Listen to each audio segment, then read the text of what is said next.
Item number 9, public comment on items not on this agenda. It is the council's policy to refer matters raised in this forum to staff for investigation and interaction where appropriate. The Brown Act prohibits the council from discussing or acting upon any matter not agendized pursuant to state law. Would anyone like to address the council? Step up to the podium and tell us your name and your street. Probably don't need a microphone. I'm Oh, you're on TV. We need a mic. Oh my God. My name is Winnie Ahmet. I've been a San Bruno resident since 1984. I've lived on Cypress Avenue since 1987. And I'm here to request that the boundaries be expanded for my exit. I live at, it's a legal non-conforming duplex at 192, 194 Cypress.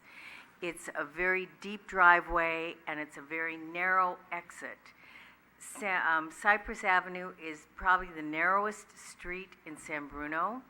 It also happens to be one of the busiest because at the bottom of Cypress at Crystal Springs, there's a four-way stop. So people can get onto Crystal Springs there where they don't have four-way stops on other streets. So it's very busy. People come from Millbrae, whatever. Also, it's just around the corner from El Crystal Elementary School, so there's a lot of traffic. There is, my house sits at the very top of the hill, and when cars park right up to the edge of my driveway, when I try to back out, I cannot see cars coming up the hill. I cannot see people coming up. And this is a place where there are children because of the elementary school. And I would just like to widen so that cars can't park right up to the edge and obfuscate my vision of what's coming up the hill or down the hill. And you're welcome to check with my neighbor who lives at 192 Cypress. You're welcome to come and look at the property. I'm just asking because I'm a retired nurse, and I used to say to my patients, we would rather prevent problems than treat crises. I'm asking you to help me prevent the crisis. Thank you. Thank you.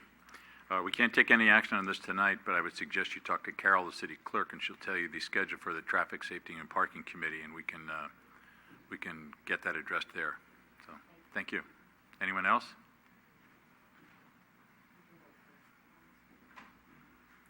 Just tell us your name and your street. Thank you, Mr. Mayor. Tarek Harara on Huntington Avenue.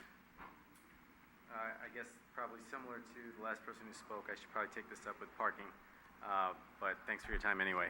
I probably live in the smallest house in San Bruno, but it's okay because I worked hard and I bought it with my own money and I even fixed it up with my own hands. I'm very proud of that. I just recently planted a small garden to enhance the curb appeal in my neighborhood. Proud of that as well. My house is so small that it doesn't even have a garage, but that's not a problem because every time I come home, I find a parking spot and I'm inside my house within minutes. I had a conversation with my neighbor the other day. He lives in a much larger house than me. He attends these meetings sometimes, and he seems to be pretty active in the community along with his partner. He tried to convince me that there is a parking crisis in our area. We had this conversation while standing beside our cars parked directly in front of our homes so that we could stare at them and adore them from the comfort of our living rooms. After he left, I realized that the crisis was believing that there's a crisis. Let's just relax a bit and remember that these are just cars, most of which will be soon obsolete. Owning a vehicle is a privilege, not a right, and it beats walking in the rain or cold if you've ever had to do that. Regardless of what some people think, having to walk a few extra minutes to get to your car is a blessing when you compare it to not having a car at all. But some people can never be happy. I even know of a person in my neighborhood who has a large house and converted a perfectly functioning garage into an unpermitted additional living space, and then has the audacity to complain that there's nowhere to park. That person may or may not be here tonight. It scares me to think that he can be a part of the decision-making process that affects where and how I park my car. This exposes a flaw in our system. San Bruno Police Department has guns, handcuffs, and bulletproof cars. They deal with child predators, car thieves, and murderers. And I'll always have the utmost respect and gratitude for their service. Thank you. It's sad that so much of the resources go to people bickering about parking. We should focus our laws on promoting bicycling and safer sidewalks, perhaps. In San Francisco, there's a beautiful law that's almost self-regulating. It makes it so that unlawful garage conversions are balanced out by allowing other people's cars to park on the street, blocking access to the house's garage, since it's not being used anyway. The only rule is that the driveway must be too small to fit a vehicle without blocking public access. This way, when someone takes a parking spot away from San Bruno unlawfully, San Bruno adds one back. I said earlier that the crisis is believing that there's a crisis, but there's one more that needs immediate attention. As a matter of fact, this matter is so important that the federal government has taken it into their jurisdiction. The Americans with Disabilities Act of 1990 has spelled out a specific set of guidelines that ensure the protection of our disabled citizens, also the right of access and safety to our neighbors with small children, such as myself, come this December. It's my recommendation that the city of San Bruno petition to be exempt entirely from this ridiculous law that only protects the few and not the many, rather than suffer the embarrassment of half-heartedly enforcing it. Again, there are a specific set of non-negotiable guidelines that are already voted on and approved. They even resemble some of the local vehicle codes that we have. It's unfortunate and greatly disappointing to see a community service officer respond to a call of a blatant violation of the ADA regarding a specific vehicle, take a moment to carefully observe the violation, only to return to his vehicle and drive away. So let's just remove this law from the books entirely, rather than suffer through this confusion of how and when to enforce it. Okay, I'm going to ask you to wrap it up pretty quick. Sure.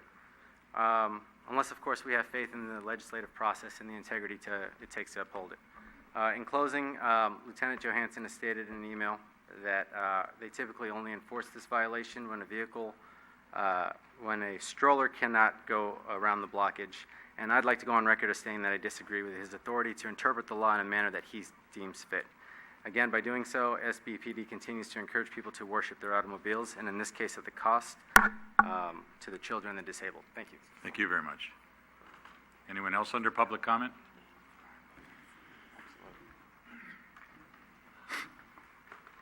Hello. Sandra, Mastic Avenue. I wanted to talk about the 4th of July. Last year on my block, one household held us all hostage. They pretty much closed down the street, had all their illegal fireworks. The police came out one day, gave them notice.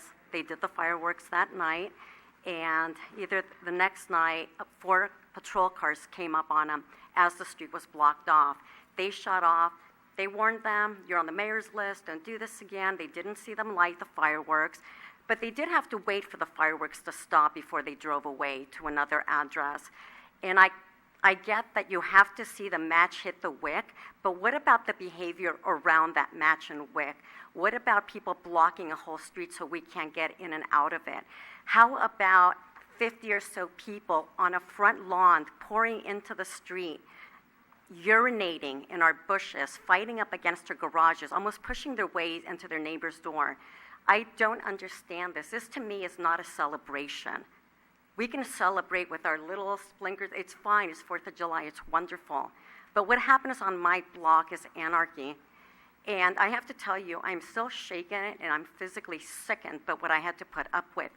I didn't go to war. The war came to my neighborhood, and I felt every blow, every bomb. And police came out again. And there were more people this year than last year. It continued for hours and hours. It was the vibration. It was constant. And I just think that instead of looking for that match, what else can we do? Growing up, something like this would have never happened. You had a house party that poured into the street. 10 o'clock, it was stopped. If you didn't have the common sense to slow it down, it was shut down for you. So now we have a bunch of drunken men driving home in vehicles.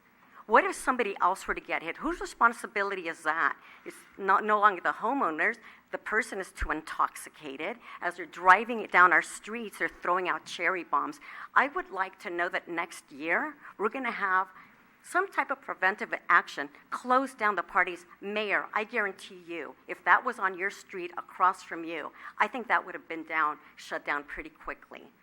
Thank you. Thank you. Anyone else under public comment?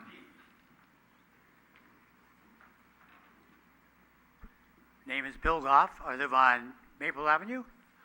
And I have a little bit of a problem between Park Avenue and Genevan is a hill.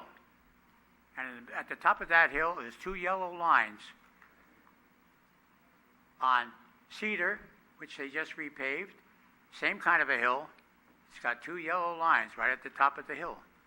The idea is to keep people awake.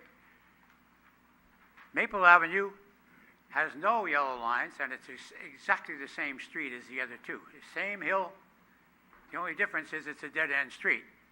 Now, I live at the very end of the dead end, and I go up the hill all the time. And I'm very cautious when I get to the top. I stay over as far as I can to the right, and some of them come right over the hill in the middle. Now, I'm not saying that it's going to change anything, but if it did have a yellow line down there, it would at least alert the people that, you know, it is, you know, a top of a hill, and it's dangerous now. I've already contacted the city once, but I never got any answer from them. So, anyway, that's all I got to say. All right, thank you.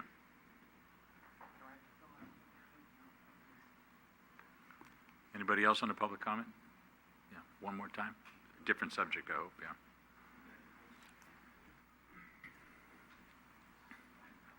I'm still Winnie. I wanted to second the woman that spoke before me. I live on Cypress in San Felipe, and there on the 4th of July, fireworks started at 00:10 on July 4th. That's 10 minutes after midnight, July 4th. And there were fireworks going on in the street. My sweetheart was up from Pasadena. He's an ex-cop from Pasadena, and he thought people were firearms. But it's not just that it scares pets, but it's unsafe and it's random. And I used to think it was really great that San Bruno allowed fireworks. I'm not in favor of it anymore. I don't think it's a good idea. I think we should leave it to you know, police officers or someone who's authorized to have it in the park, have it in some public spaces, but don't allow the public at large to conduct their own fireworks, because I agree. I experienced a lot of what you experienced on Mastic, and it scares me. And I was a Pan Am stewardess, and I flew Max into Saigon, so I have a little idea when the North was coming into Saigon, the North Vietnamese were coming into Saigon, we were landing, and it's like that. It's downright scary. Thank you. Thank you. Anyone else? Good evening.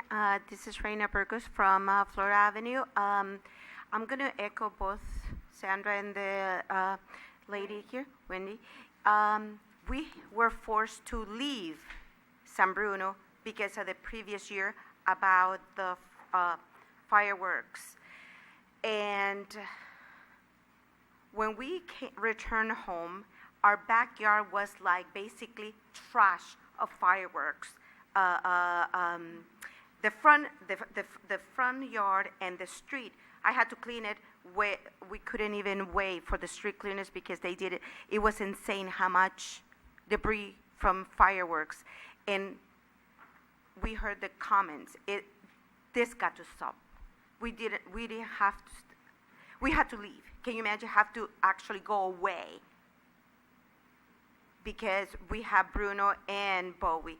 And a previous year was insane. It was insane. In a closet, we had to put him in a closet.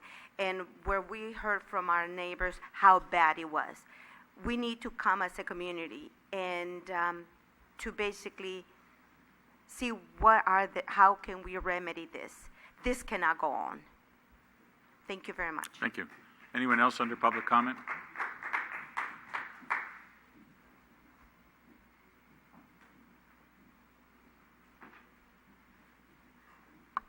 My name is Bridget Malatesta, and I live on Florida. This morning, I sent an email to the Chief of Police, board member, and Ryan Johansson, and it was forwarded also to Michael Blundell, and it said this: "Good morning. I wasn't sure which person to write this email to, and then I wrote, I received a warning citation on my car yesterday. However, it was unwarranted and someone seems to be making false police reports. I arrived at home at 2:25 on Friday, July 7th. I can send the particular video file in a separate email if requested. Attached, you will find the video file showing me leaving on Sunday, July 9th at 11:20 a.m. There was actually someone else parked in front of the house for a time on Sunday. I'm not quite sure what to do about these erroneous reports being called in. It is not as though I received a ticket. It's more the principle of the matter, and I asked to please advise.